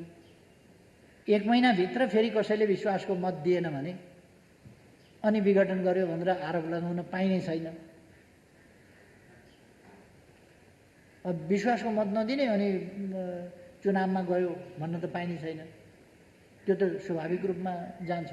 आज समर्थन दिनुहोस् मलाई, म आग्रह सबैसँग गर्न चाहन्छु, समर्थन दिनुहोस्। म सरकार बनाएर चलाउन चाहन्छु। दिनुहुन्न भने केपी ओलीले प्रतिनिधि सभा विघटन गरेर चुनावमा लग्यो देशलाई भन्न पाइँदैन। यो अस्थिरता, अस्तव्यस्तता खडा गर्ने, सधैँको विवाद, सधैँको खिचलो तयार गर्ने उहाँहरू जवाफदेही हुनुहुन्छ, म होइन। त्यसकारण अहिले पनि मलाई समर्थन दिनुहोस्, म सबै दलहरूसँग आग्रह गर्छु, कमसेकम बहुमत पुग्ने गरी दिनुहोस् आग्रह गर्छु। दिनुहुन्न भने अरूले बनाउनुहोस् सरकार, चुनावमा नजाउँ। म त चुनाव भनेपछि, चुनावको घोषणा भनेपछि, प्रतिनिधि सभा विघटन भनेपछि अस्ति नै थुतुनु पोलेको मान्छे हो। म त्यता जान चाहन्न, तर मेरो हातमा छैन। अरूले घेराबन्दी गर्ने अनि घेराबन्दी गरेर असफल बनाउने अनि आरोप चाहिँ मेरो टाउकोमा हाल्ने, त्यो गर्न पाइँदैन। उहाँहरूलाई अविश्वासको प्रस्ताव राख्नु भनेको हो, उहाँहरूलाई विश्वासको मत दिनु भनेको हो, अस्ति नै पनि 2 वा 2 भन्दा बढी दल मिलेर सरकार बनाउनुहोस् भनेको हो। अहिले पनि समर्थन दिनुहोस् भनिरहेको छु, हुन्छ भने समर्थन दिनुहोस्। मलाई लाग्छ जिज्ञासाहरू विमलजी संक्षेपमा। सम्मानज्यूलाई यो हामीले जति पृष्ठभूमिको कुरा गरे पनि, यताबाट कोट्याए पनि उताबाट कोट्याए पनि स्पष्ट चाहिँ मेरो बुझाइ, धेरैको बुझाइ, आम पब्लिकको बुझाइ, सिभिल सोसाइटीको बुझाइ के छ भने मुलुक अब मध्यावधि निर्वाचनमा फेरि गयो, प्रतिनिधि सभा विघटनको औपचारिक घोषणा हुन बाँकी छ, डिलमा पुगेको छ भन्ने नै आम बुझाइ छ। त्यसको प्रक्रिया, त्यसको लम्बेतान, पृष्ठभूमि आफ्नै ठाउँमा होला। मेरो प्रश्न के हो भन्दाखेरि प्रधानमन्त्रीसँग अहिलेको जुन, हुन त मान्छेहरूले अमेरिकाको उदाहरण दिन्छन्, कोभिडकै बिचमा अमेरिकामा पनि चुनाव भयो। नेपालमा चाहिँ नसोचेको हिसाबले सेकेन्ड भेरिएन्टले चाहिँ यति आचो पारेको छ, जुन प्रधानमन्त्रीले पनि केही दिन अगाडि आफैले चाहिँ कोभिडको त्यसको जुन किसिमको असर देख्यो त्यसको बारेमा यहाँ पनि बोल्नुभयो होइन। अब सङ्कटकाल 6 महिनाभित्र भएन भने त फेरि सङ्कटकालमा जान्छ। मलाई लाग्छ त्यतातिर अहिले सोचाइ छैन होला। यस हिसाबले हेर्दाखेरि आउने मङ्सिरमा चुनाव गर्ने सरकारको भित्री तयारी हुनुपर्छ वा त्यही नै कदम हो भन्ने बुझिन्छ। तर अहिलेको गिभन कन्टेक्स्टमा कोभिडको यस्तो लहर चलिरहेको छ, मान्छेहरू WHO अनि त्यसपछि विभिन्न साइन्टिस्टहरूले, विभिन्न देशहरूले, अस्ति श्रीलङ्कामा पनि हामीले एउटा केस हेऱ्यौँ, थर्ड भेरिएन्टको, तेस्रो वेभको फेरि चर्चा आइरहेको छ। अस्ति हाम्रै स्वास्थ्य सेवा विभागले विज्ञप्ति निकाल्यो। यो स्थितिमा चाहिँ मङ्सिरमा चुनाव भएन भने हुने आधार के भएन भने प्लान बी के हो प्रधानमन्त्रीको? धन्यवाद। यो कुरा वास्तवमा मसँग भन्दा पनि प्रतिपक्षका मित्रहरूसँग सोध्नुपर्छ। यो कोभिडको महामारीको स्थिति उहाँहरूले देख्नुभएको छ कि छैन? अहिले मुलुकले भोगिरहेका कठिनाई र सामने आइरहेका परिस्थितिलाई उहाँहरूले आकलन गर्नुभएको छ कि छैन? मेरो विरोध मात्रै उहाँहरूले देख्नुभएको छ। चराको आँखु जस्तै केपी ओली र केपी ओलीलाई झार्न धनुबाण तानेर बस्ने, हानि राख्ने मात्रै देख्नुभएको छ कि त्योभन्दा पर पनि देख्नुभएको छ? कोभिड देख्नुभएको छ कि छैन? अर्को, मसँग सैद्धान्तिक तवरले 121 सिट छ हो, त मसँग 121 सिट छ भने 271 सिटमा बाँकी सिट चाहिँ अरूसँग छन् नि त। अनि 121 सिटले चाहिँ दोष लिनुपर्ने, 121 कटाएपछि कति 150 सिट रह्यो। अनि 150 सिटले चाहिँ जवाफदेही लिनु नपर्ने, 121ले चाहिँ जोसँग बहुमत हुन्छ 150 सिट छ त्यसले जवाफदेही लिनु नपर्ने। म 121 भएकोले चाहिँ सबै कुराको अब्जस्ट लिनुपर्ने। 150 वालाले न आफू सरकार बनाउँछ न अरूलाई समर्थन गर्छ, त्यहाँनिर हलो अड्काउने अनि अब्जस्ट चाहिँ 121 भएकोलाई दिने। अझ त्यसमा पनि प्र्याक्टिकली हामीले हेऱ्यौँ भनेदेखि त 93 रहेछ नि त। अरू त जति बेर जे पनि गर्न सक्ने रहेछ नि त। यो सरकार ढाल्नका लागि जति बेर जे पनि गर्न सक्ने त 27 जना त अस्ति देखियो त। पार्टीलाई धोका दिन सक्ने, पार्टीको टाउकोमा बन्चराले हान्न सक्ने, पार्टीको गर्दन तरबारले हान्न सक्ने, पार्टीलाई यताबाट हलाल गर्न सक्ने, ती त 27 जना त देखा पर्यो त अस्ति। त्यसो भएर त्यो 93 भएको बबुरोलाई चाहिँ हमला गर्ने। अनि 177 यो 27 समेत जो सरकारका विरुद्धमा खुलेर देखा परेको छ त्यो समेत 177 सिट हुन्छ। अनि 177 सिट 178 सिट हुन्छ हजुर 177 जब 177 सिट विपक्षमा छ भने त्यो 177 जिम्मेवार हुन्छ कि 93 वाला जिम्मेवार हुन्छ। तसर्थ संसदको त 1/3 जसो मात्रै मसँग देखियो त। त्यस अवस्थामा म आग्रह गरिरहेको छु तपाईहरू मिलेर वैकल्पिक सरकार दिनुहोस् भनिरहेको छु। भाँजो हालेको छ र त्यहाँ अनि उहाँहरूलाई दोष नहुने सरकारको योजना यो छ सरकारको यो छ दृष्टिकोण उहाँहरूलाई मिल्न नदिएको उहाँहरूलाई फुटाएको मैले हो। नेकपा एमाले भित्र जस्तो अरू पार्टीभित्र मैले हात हालेको छ त्यसर्थ मैले त अन्त हात हालेको छैन। उहाँहरू मिलेर सरकार बनाए हुन्छ। सक्नुहुन्न भने संसद बचाउँ कठिन अवस्था छ मलाई समर्थन गर्नुहोस् मलाई समर्थन गर्नुहोस्। सब अन्तिम वसन्तजीबाट त्यसपछि टुङ्ग्याउँ पनि होला।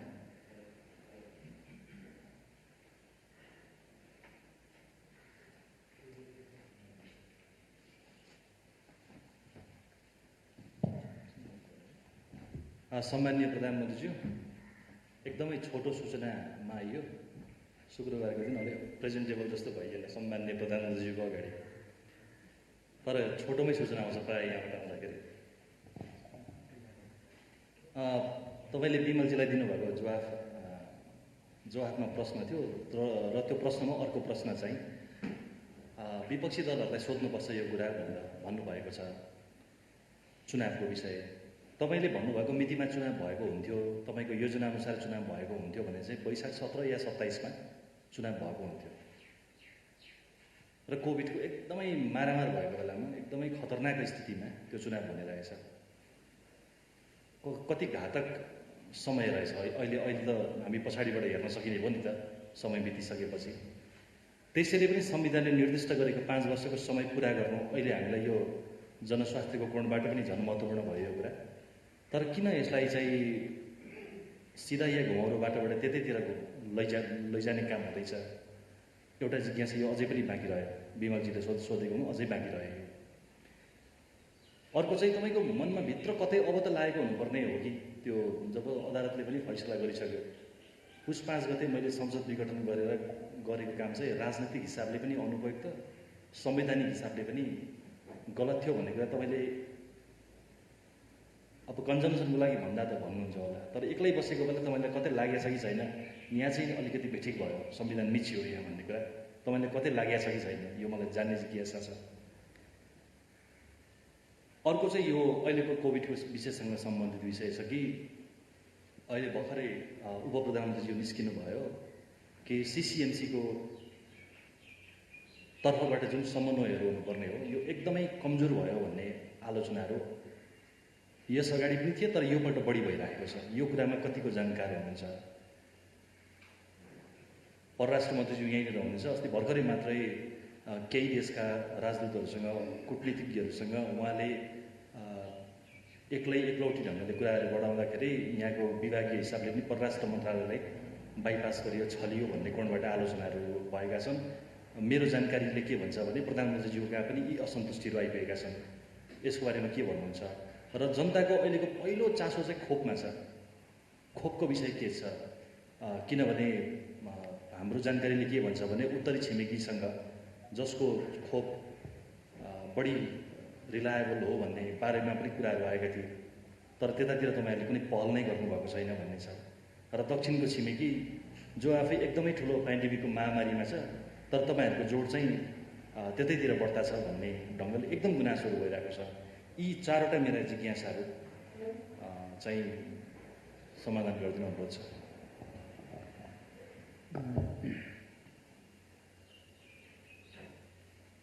पहिलो त कोभिडकै विषयमा जाउँ।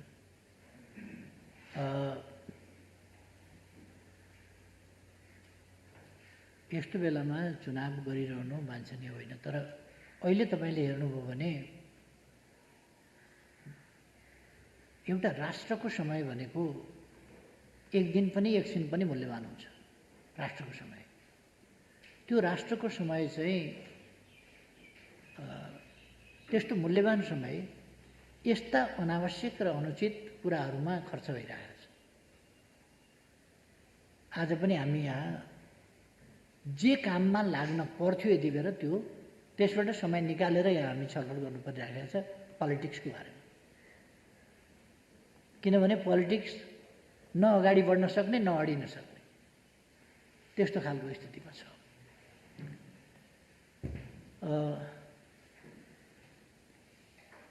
हामीले भ्याक्सिन दक्षिण एसियामा भारतभन्दा पछि जो आफै उत्पादक हो ऊभन्दा पछि पहिलो राष्ट्रको रूपमा लगायौँ। त्यसका निम्ति हामीले थप 20 लाख डोजका लागि त्यो एकैचोटि ल्याएर पनि फेरि के हुन्छ भने त्यो समयभित्र लगाउन सकिएन भने त्यो एक्सपायर हुन्छ, फेरि त्यो कामयाब हुँदैन। त्यसकारण हामीले क्रमशः नै ल्याउनु पर्ने हुन्छ। त्यो क्रमशः ल्याउनका लागि हामीले 20 लाख डोज मगायौँ। 20 लाख डोजको पैसा पनि तिर्यौँ। 20 लाख डोजको पैसा तिर्यौँ, 10 लाख डोज आयो, तर 10 लाख डोज बाँकी भयो। यसै बिचमा इन्डियाको अदालतको फैसला पनि हामीलाई थाहा छ, इन्डियालाई नपुगिकन बाहिर नदिनु भन्ने खालको फैसला। जहाँसुकै पनि अभावको एउटा स्थिति र पहिले इन्डियाले पनि यो सेकेन्ड वेभको यस्तो नसोचिकन पनि कतिपय देशलाई दिने भनेर उसले एउटा एग्रिमेन्ट गरेका थियो। तर त्यो अनुसार पछि उसले दिन सक्ने खालको स्थिति भएन। र त्यस सम्बन्धमा अहिले गम्भीरताका साथ कुराकानी भइरहेको छ र हामी प्रयास गरिरहेका छौँ। र म ठान्छु भारतको अदालतले पनि सीमाभन्दा उता सीमाले मानवीयतालाई निर्धारण गर्ने, मानवीय जीवनको रक्षाको प्रश्नलाई सीमाले उत्तरदायी वा अनुत्तरदायी बनाउने विषय ठान्दैन र यसलाई नितान्त एउटा राष्ट्र विशेषको समस्याको रूपमा अथवा राष्ट्रले गरेको उपलब्धि वैज्ञानिक खोज अध्ययन खास गरेर औषधिजन्य कुराहरूमा मानिसको जीवनसँग सम्बन्धित कुराहरूको उपलब्धि चाहिँ एउटा राष्ट्र विशेषको मात्रै हो, सँगै मानव जातिको उपलब्धिको रूपमा त्यसलाई मान्न सकिँदैन भन्ने अवश्य पनि भारतको कोर्टले गर्ला जस्तो मलाई लाग्दैन। त्यो कुनै प्रसङ्गवश त्यसरी निर्णय भए तापनि त्यसमा करेक्सन आउला भन्ने म ठान्छु। भारतको सिङ्गो जनसङ्ख्यालाई खोप दिइसकेपछि नेपालमा दिने भन्ने कुरा चाहिँ त्यसले वास्तवमा के भने त्यो यति असान्दर्भिक जस्तो पनि भइसक्छ। त्यसकारण त्यस निर्णयमा पुनर्विचार होला, हामी प्रयास गरिराखेका छौँ। अरूतिर पनि हामी कुराकानी गरिराखेका छौँ। अमेरिका, बेलायत विभिन्न देशहरूसँग पनि कुरा गरिराखेका छौँ। युरोपीय देशहरूसँग जसले यो सेरम चाहिँ लिने गरेका थिए, सहमति गरेका थिए, सम्झौता गरेका थिए या बुकिङ गराएका थिए, त्यो उनीहरूले आफ्नै अन्तैबाट उपलब्ध भएपछि नलिने भए भने त्यो पनि प्राप्त गर्न सकिने स्थिति छ कि त्यसमा पनि हामी लागिरहेका छौँ। र तपाईँले भने जस्तै उत्तरी छिमेकी चीनको पनि खोप चाहिँ प्रभावकारी छ र त्यहाँबाट हामीले 8 लाख अनुदान पहिले प्राप्त गरेका छौँ र अरू थप लिने प्रयास हामी गम्भीरताका साथ गरिरहेका छौँ र उच्च स्तरमा पनि कुराकानीहरू भइरहेका छन् र हुनेवाला पनि छन्। त्यसो भएर यस सम्बन्धी पनि हाम्रो प्रयास चाहिँ जारी छ। अब जहाँसम्म कोभिडका बेलाको कुरा छ, यो एउटा जात्रा जस्तो कुरा होइन। मतदाताहरू आएर डिस्टेन्स मेन्टेन गरेर मास्क लगाएर भोट दिएर जान सक्छन्। यद्यपि यो परिस्थिति अनुकूल त होइन, तर यस्तै बेलामा जस्तो अमेरिकाको निर्वाचन निर्धारित समयमा हुने गर्छ, यस्तै बेलामा चाहिँ भयो। जति बेर महामारी एकदमै क्लाइमेक्समा थियो त्यति बेरै अमेरिकामा निर्वाचन भयो। त्यसर्थ कहिले कहिले महामारीका बेला जापानदेखि लिएर ती भारतका विभिन्न प्रान्तहरूमा पश्चिम बङ्गाल जस्तो त्यत्रो पपुलेसन अथवा अरू ठाउँहरूका एकदमै पपुलेटेड ठाउँहरूमा, भारत त पपुलेटेड छ हामीलाई थाहा छ, त्यस्ता ठाउँमा पनि इलेक्सनहरू भएका छन्। किनभने इलेक्सन भनेको चाहिँ स्वेच्छाले मात्रै गर्ने कुरा हुँदैन। इलेक्सन खास स्थितिमा, अब कुनै स्थितिमा रोकियो भने बेग्लै कुरा, नत्र सामान्यतया इलेक्सन जुन परिस्थितिले इलेक्सन निम्त्याउँछ त्यसलाई रोक्नु हुँदैन। यदि मैले भनेको समयमा इलेक्सन भएको भए डिस्टेन्स मेन्टेन गरेर गर्न सकिन्थ्यो, जसरी अरू देशहरूले गरेका छन् त्यसरी गर्न सकिन्थ्यो होला। अब त्यो भएन, त्यो नभएपछि त्यो आफ्नो ठाउँमा छ। तर यसको अर्थ के भनेदेखि यसै बेला गर्नुपर्छ होइन, तर अब फागुनमा त हामीले स्थानीय तहको निर्वाचन त गर्नै पर्नेछ। र म के विश्वास गर्छु भने हामी अब भ्याक्सिन पनि छिटै ल्याउँदैछौँ र यसको जस्तो हामीसँग अक्सिजनको कमी थियो, सिलिन्डरको कमी थियो, ती कुराहरूलाई हामीले अब पुरा गरेका छौँ, लगभग पुरा गरेको स्थितिमा पुगेका छौँ। त्यसर्थ अब भ्याक्सिन बाहेक अरू खालका इक्विपमेन्ट, भेन्टिलेटरका कुरा भए, अक्सिजनका कुरा भए, सिलिन्डरका कुरा भए, यी कुराहरूमा हामी कहाँ कमी रहँदैन। अब त्यसो भएपछि हामी यसलाई अरू खालका औषधिहरू, रेमडेसिभिर भनौँ या अरू खालका औषधिहरूको पनि अभाव नरहने खालको परिबन्ध हामीले त्यो मिलाएका छौँ। जहाँसम्म समन्वय भएन भन्ने कुरा, यस्तो भएन उस्तो भएन भन्ने कुरा छ, यो चाहिँ सामान्य अवस्थाको कुरा होइन, यो महामारी हो। अमेरिकामा कतिको म्यानेज भएको थियो, ब्राजिलमा कतिको म्यानेज भएको थियो, इटालीमा कतिको म्यानेज भएको थियो, बेलायतमा कतिको म्यानेज भएको थियो। महामारी भनेको क्षमताभन्दा बाहिरको स्थितिमा पुर्याउने गरी महामारी भनेको स्वास्थ्यसँग सम्बन्धित प्राय, र यो स्वास्थ्यसँग सम्बन्धित विषय स्वास्थ्यको सामान्य स्वास्थ्य क्षमता जुन हुन्छ त्यसलाई अलिक डिसअर्डर गर्छ। किनभने यो क्षमताभन्दा बढी भएपछि नै त्यसलाई महामारी भनिन्छ, क्षमताभित्रको कुरोलाई महामारी भनिँदैन। त्यस कारण क्षमताभित्र छ भने त त्यो त सामान्य अवस्था भइगयो। क्षमताभन्दा बाहिरको स्थितिमा पहिलेका हाम्रा मौजुदा म्यान पावर, मौजुदा दक्षता, मौजुदा अस्पताल, मौजुदा सामग्रीहरू, स्वास्थ्य सामग्रीहरू, अथवा मौजुदा औषधिको स्टोर, अथवा चिनिरहेका रोगको औषधि जस्तो नयाँ, जस्तो हामी भेरिएन्टका कुरा गरिरहेका छौँ नि, यसै त कोभिड-19 बिना औषधिको रोग एकैचोटि आइलाग्यो र भयावह रूपमा ग्लोबल्ली आइलाग्यो। त्यस कारण दुनियाँमा को चाहिँ प्रिपेयर थियो र? चीनमा त्यत्रो मान्छे मरे, भारतमा त्यत्रो कति लाख मान्छे मरिसक्यो, भारतमा त्यत्रो मान्छे मरे, अमेरिकामा कति लाख मान्छे मरे, केही हजारको कुरा होइन, लाखौँ मान्छे मर्नु भनेको त अमेरिका जस्तो देशले पनि म्यानेज गर्न सक्दो रहेछ। त्यसकारण आलोचना गर्नु त सजिलो छ, तर यस्तो आकस्मिक रूपमा आइपर्ने महामारीहरू नियन्त्रण गर्न, त्यसलाई कन्ट्रोल गर्न केही समय लाग्छ। र सरकारले आफ्नो ध्यान पूर्ण रूपमा फोकस गरेको छ कोभिडका विरुद्धको लडाइँमा, र यसलाई नियन्त्रण गरेर छोड्छ। गत वर्ष हामीले लकडाउन आदि प्रभावकारी ढङ्गले गऱ्यौँ, जसले गर्दाखेरि धेरै फैलिन सकेन। जब लकडाउन कमजोर हुँदै गयो या लकडाउन खुल्ने स्थिति भयो, तब त्यो क्लाइमेक्सतिर गयो। फेरि हामीले अलिकति कडाइ गऱ्यौँ, अवेरनेस बढायौँ, सामग्रीहरू जुटायौँ र त्यसलाई कम गऱ्यौँ। तर त्यसो भइसकेपछि फेरि लापरवाही, अदालतलाई दबाब दिने हिसाबले ठुल्ठुला सभाहरू भए, होइन भने हामीलाई चाहिँ पुनर्स्थापना गरिँदैन भने सडकबाट गर्छौँ, सडकबाट पुनर्स्थापना गर्छौँ, अदालत टेर्दैन भने अदालतलाई देखाइदिन्छौँ भन्ने खालका जुलुसहरू, सभाहरू आदि इत्यादि भए। त्यसले फैलाउन मद्दत गर्यो। अरू कुराहरू पनि भयो होला, केही रिलिजियस कुराहरू भयो होला, केही कुराहरू भयो होला। त यसरी के भने यो फैलिने क्रम बढ्यो। अब हामी यसलाई नियन्त्रण गर्ने क्रममा छौँ। अब तपाईँले अर्को पोलिटिकल कुरा यही सम्बन्धमा के सोध्नु पऱ्यो? अर्को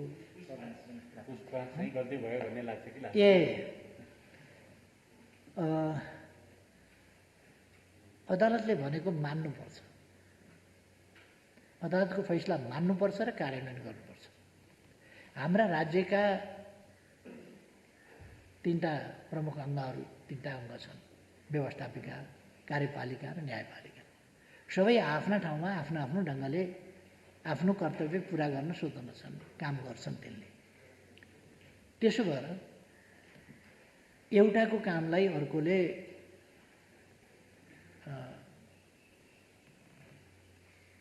सहयोग गर्ने हो, समर्थन गर्ने हो, सहयोग पुर्याउने हो। त्यसमा पनि न्यायपालिकाले कार्यपालिकाको काम अथवा अरू कसैका काम संविधान सम्मत र कानुन सम्मत भयो कि भएन भनेर हेर्ने हो र तत्कालको बेन्चको बुझाइ, बेन्चले बुझेको संविधानको व्याख्या अनुसार फैसला हुने हो। र त्यही नै कुरा परम सत्य हुन्छ भन्न पनि सकिँदैन। अर्को समयमा एकपल्टको नजिर अर्को समयमा उल्टाएको हुन्छ, अर्को समयमा गरेको फैसला अर्को समयमा फेरि त्यस नजिरलाई उल्टाएको हुन्छ। त्यसकारण त्यो विभिन्न कुराले त्यसलाई प्रभावित गरेको हुन्छ। संविधानले प्रभावित गरेको हुन्छ, अरू कारणहरू, अरू परिस्थितिहरू हुन सक्छ, त्यस्ता कुराहरूले पनि प्रभावित गरेको हुन्छ। र कहिले कहिले निर्दोष मान्छे दोषी हो भनेर अदालतले त्यति बेरसम्म पाएका तथ्य प्रमाणका आधारमा फैसला गर्ने हो, तर पछि मान्छे वास्तवमा निर्दोष हुन्छ। जिल्लाले दोषी हो भनेर भन्छ, अदालतले भनेको फैसला नमान्ने मान्छे त जेल बस्छ नि त। उच्च अदालतले दोषी हो भन्छ, जेल बस्छ। धेरै वर्ष जेल बसेपछि फेरि सर्वोच्च अदालतले निर्दोष रहेछ भनेर छुटकारा दिन्छ। ठुलो क्षति भइसकेको होला, तर न्याय उसले पाउँदा ढिलो भइसक्यो होला, तर पनि न्याय पाउँदा त अर्कै न्याय पाएको हुन्छ नि। जिल्लाबाट पाएको न्याय अर्कै थियो, उच्च अदालतबाट पाएको न्याय अर्कै थियो, ती पनि न्याय नै पाएको, तर ती न्याय उपयुक्त छन् कि छैनन् भनेर हेर्ने ठाउँहरू हुन्छ। हामी पुनरावलोकन आदि इत्यादिमा गएनौँ। पुनरावलोकनमा जाने हो भने त्यहाँ पनि ठाउँ हुन्थ्यो होला, हामी गएनौँ।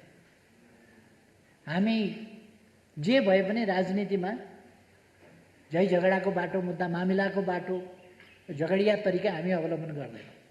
त्यस कारण हामी खुरुखुरु अदालत निर्वाचन आयोगका आयोग एक दिन अध्यक्षबाट निकालिदिए निर्वाचन आयोगमा, अर्का दिन दलको नेताबाट हटाए निर्वाचन आयोगमा, साधारण सदस्यताबाट हटाए निर्वाचन आयोगमा, अदालतमा अर्को पुग्या छ। यो खालको तरिकामा हामी अलिक विश्वास गर्दैनौँ। पोलिटिक्सको हिसाबले गर्नुपर्छ, पोलिटिकल हिसाबले गर्नुपर्छ। र मलाई आफूले गरेको काम एक्लै बस्दा मात्रै होइन, निन्द्रामा पनि त्यो गलत लागेको छैन। अदालतले ठिक छैन भन्यो, अदालतको फैसला पछि अदालतले त्यति बेर ठिक छैन भनेको पनि अब संविधानको जीवित व्याख्या गर्ने हो भने त यो त के भने अहिलेसम्मको गति हेर्दाखेरि ढुङ्गा त गन्तव्यतिर त गइराखेको जस्तो त लाग्दैन। त्यसो भने अब यो कुन ठिक थियो मेरो चाहिँ ठिक थियो कि अदालतको ठिक थियो, त्यो अब पछि कार्यान्वयन चाहिँ अदालतले जे फैसला गर्यो त्यसलाई सम्मान गर्ने, कार्यान्वयन गर्ने, त्यसलाई पालना गर्ने। धन्यवाद प्रधानमन्त्री। सबै साथीहरूलाई पनि धेरै धेरै धन्यवाद। महत्त्वपूर्ण छलफल भएको छ। यहाँ प्रधानमन्त्रीबाट व्यक्त गर्नुभएका विचारहरू र यहाँ राख्नुभएका जिज्ञासाहरू जस्ताको तस्तै आउनेछन् मिडियामा, र त्यसमार्फत सार्वभौम जनताहरू चाहिँ सुसूचित हुन पाउनेछन् भन्ने हाम्रो विश्वास छ। दृष्टिकोण आफ्ना हुन्, तर दृष्टिकोणहरू मतलब यहाँ भएका छलफलहरूको सही र जीवन्त प्रस्तुति हुनेछ भन्ने विश्वासका साथ यो पत्रकार भेटघाट कार्यक्रम यही सकिएको जानकारी गराउँछु। धन्यवाद।